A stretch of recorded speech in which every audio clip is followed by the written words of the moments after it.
పాలిచ్చే బర్రెను కాదని దున్నపోతును తెచ్చుకున్నారు. ఇప్పుడు అనుభవిస్తున్నారు. ప్రజలను ఉద్దేశించి కేటీఆర్ కామెంట్. ఖమ్మంలోని ముగ్గురు మంత్రులు మోసగాళ్లే, 30% కమిషన్లు తీసుకుంటున్నారు. రేవంత్ రాష్ట్ర నిధి రాహుల్కు కప్పం కడుతున్నారు. ప్రతి నెల 100 కోట్లు పంపిస్తున్నారని ఆరోపణ చేసిరట. రాష్ట్ర ప్రజలు పాలిచ్చే బర్రెను కాదని దున్నపోతును తెచ్చుకున్నారని ఇప్పుడు ఫలితం అనుభవిస్తున్నారని బీఆర్ఎస్ వర్కింగ్ ప్రెసిడెంట్ కేటీఆర్ వ్యాఖ్యానించారు. ఖమ్మం జిల్లాలో బీఆర్ఎస్ మద్దతుతో గెలిచిన సర్పంచులను బుధవారం ఆయన సన్మానించారు.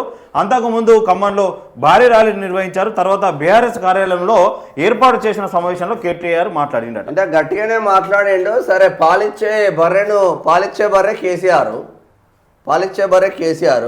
ఓకే, ఆ పాలిచ్చే బర్రె పోయి అన్న అన్నది ఫామ్ హౌస్. ఇక దున్నపోతులేమో రేవంత్ రెడ్డి అంట. ఆ దున్నపోతుని తెచ్చుకుంటే మనకేం వస్తుంది అని చెప్పేసి మాట్లాడుతూ ఉన్నారు. ముగ్గురు మంత్రులు ఉన్నా కూడా ఖమ్మంకు యూరియా బస్తా దొరకలేదా?